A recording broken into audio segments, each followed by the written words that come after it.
de jury die wist helemaal net wat ze die ton nu lezen moest. Die houden ze aan boord. En die vaantjes van tevoren die draaiden ze wat 90 graden in de rond. Dus ze wisten helemaal net waar de wien wij kwam. En die skippers die moesten zien dat het start was. Moesten ze nog even aan het reven. Want ja, het begon wat harder te waaien. En ze moesten kleerwijzen van die start vanzelfs.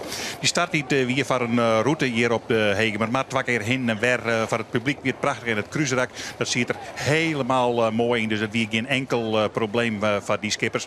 En dan weer de tweede start. Want de eerste start die ging helemaal mis. Ja, ik ging er maar even verloren, Simone. Dan komen wij in beeld bij het startschot. En dan zit Langwar redelijk heug. Hij zou hier een redelijke wedstrijd draaien.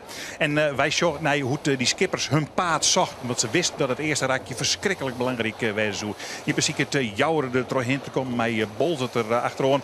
En omstandigheden die hem zagen, die gezellig. Zuidwesthoeken, uw centrale scootje, die mat dan achter Bolzert los. En die zie ik het dan verder op het paard te krijgen. Die wordt achteruit zitten door Jenne Wout en Lodewijk Meter. Maar in die start is nog alles net helemaal duidelijk. Dat zou je dan bij de bovenste tonnen wel uitkomen. Daar komt de hele man aan en daar komt Snits zo'n Snits leidt oer stuurboord. En die mag dus ree op de hele mannen. En dat betekent dat Berend Mink als eerste om de heugste tonnen gaat. En dat Snits daar achteraan komt. De meesten even goed zien als Snits er wel achteraan komt. Want die komen nog meer oer bakboord aan. Berend Mink die ken krijgt van Heerenveen los. Maar ken Snits dat ik? Ja, dat ken Snits ik, want die zit aan de orenkant. En dan is zien wat Heerenveen achter wij komt en al die oren. Nee, die kwamen goed voort. En zo komen we naar de onderste tonnen zien. En het totale beeld van de wedstrijd. Hele mannen voorop. Het liep net onaardig bij Sanwien. Want dat, de schrikken die man meestal van. Nou, dat schrikken ze nou net. Snits komt er dan achterom. En dan zien we Heerenveen en Grauwderl zitten. Nou, dat waren vroeger de 3 kampioenskandidaten. Ze kwamen weer mooi voorin. Maar het weer drokje. Het weer verschrikkelijk drokje. Iedereen moest op centimeters zien paard, ziekje en fine. En soms moest hij hele slagen om 5, 6 skippen heen en meisje om nog ergens te komen. En ja, dan ontstaat er wel eens een onvaring of een onvaringje. Wat net iedereen op het tijd voort is. Nou, de bolzetters die redden het dan nog op. Maar Lodewijk Meter komt er net helemaal zonder skeeën al. Maar hij kan er nog krek tussen terug. En zo liet hem ik mag gaan. Alweer het net heel Lemmer komt er wel heel dicht onder. Nou, zeg maar op naar de bovenste tonnen. Al waren er al even hoe praat hier in Deventer zelfs. De draaf nog eens een keer een opstekkerke oer het dek heen. Nou, die worden dan weer voortzet. Sodometrie op mij, dat spul. Zo klinkt het dan een beetje. En dan kan je weer verder. Er kwam helemaal geen vlagje van Savoon dat alweer wat goed dat ze wat zien corona deunen alweer bij die onderste tonnen. En dan maar weer in het cruiserak wat beziekje voor te komen. Nou, die komt de Heerenveeners on, nee, de hele mannen on nog altijd voorop. En dat duel met Snits, dat weer wel heel mooi. Ja, als je zo'n zwemvest aan Berend Mink, ja, dat wil eigenlijk net in je voorbij. Want dat wil je eigenlijk net naar Sjen. Maar goed, Snits kwam dan starig in de wedstrijd dichter bij. En hij zoe in het einde naar wat beziekje. Maar voorlopig bleef de man met dat zwemvest voorop.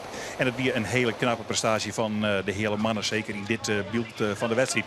Nou, en daarachter, ja, daar weer het feest. Daar weer allerlei deun achterlangs, onderlangs, inelkorlangs.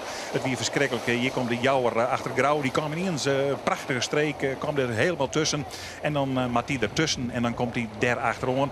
Maar daar komen dan weer alweer oren aan. En zo bleef het een geweldig mooie, spannende wedstrijd. En voor de skippers werd het een hele strijd. En dan hing je bij die onderste ton.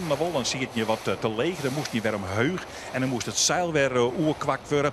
Nou, en zo konden die bemanningen dan een beetje ondergang blijven. Zoals hier bij Jenne Wout.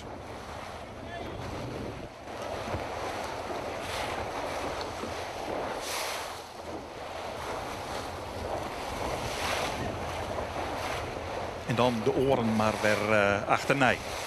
Nou, Heerenveen die houden het nog voor. Maar Grauw ziet er al deun achter. Wie een hele mooie strijd. En daarvoor, ja, de hele mannen bleven nog altijd voor Snits. Jim Sjogert. Maar daardoor kwamen die oren ik weer wat dichterbij. Want die hier werkelijk een formidabele strijd verzeld. En Douwe Visser van Grauw die wil eigenlijk nog wel wat meer naar voren. Zoeken misschien nog wel kennen. Want je weer een soort mogelijk op deze markt. Dan Bols het Jennewaard erachter. Daar zit Drachten dan achter. En dan komt de Zuidwesten komen tonen. Ja, en die mat dan nog een keer draaien op Waals eind. Een beetje omheug horen. En dan roppen ze naar elkaar. En dan is het weer klaar. Maar dan zit je deun bij elkaar. En dan kom je net verder en net verder. Ja, zij kwamen nog steeds voorop. Het is een eentonig verhaaltje met de hele mannen. Hultiet werd voorop blijven en Snits erachteraan. En Hultiet dichter bij Berend Mink komen. En dan daarachter Joure, Bols, het prachtige strijd. Jennewaard zit en nog achter. Grauw en Jereveen zitten er nabij. Nou, en zo dicht achter elkaar. Draaiden die skippen dan om op een mar. Het weer schitterend op de centrum voor het publiek. Alleen dat bier er net zo volle. Want het Rijn de hult die dik nog als de zeven zelfs. En dat is net mooi. Nou, dit is koetsjesielen van de SKS. Zat dicht zitten die skippen alle jaar bij elkaar. En dan kan je de heulen met je spanning horen. Oont de eindtafel zelfs. En want dat is het mooiste. Hey, Snits had hem dan toch te pakken gekregen. Een iets min vlaagje bij de hele mannen. En daar is Snits voorbij. En ja, als er dan ik los is, dan gaat er gewoon op wij naar zijn tredde dijwoorwinning achter elkaar. En dan is het een fenomenale prestatie. Maar de hele mannen houden voor. Die kregen Grauw. Dat bij Jereveen voorbij ging, wie ik dichterbij. En die Oreman, Bols, het Lemmer en Jennewaard kwamen ik dichterbij. Maar het badde al hier niks met de hele mannen. De hele mannen bleef prachtig op dat tweede plakje. En die oren die moesten maar een patiënte vinden. Nou ja, dat wie op de finish net eens met zo moeilijk, want daar moest je gewoon achter de corona zielen. Maar daar heeft hij helemaal geen avond, want hij wint gewoon het scootjesielen op Elehuizen en de felicitatie. En hier de man Berend Mink, prachtige dag. Vliegdieke voornamelijk ik wel, het zit er wel in, hè. Maar ja, ze gaan haast eigenlijk hut, dus de start is van levensbelang. Maar sneeuwen we in wedstrijden bij de heegste ton in Staveren, dus dat zegt wel dat het wel wat wil. Nou, je hoort eerst om de eerste ton en dat is afgezet. Ja. Is ik nog bang wedstrijden doet Snits voorbij wie dat Grauw en Jereveen eraan komen zoen? Nou, ja, iedereen houdt elkaar wel in de gaten en voor de win begon ze aan te dekken, wist je toch? En dan maar op een gijp varen. Maar gelukkig zit er na de finish dan niks meer in, dus gelukkig maar.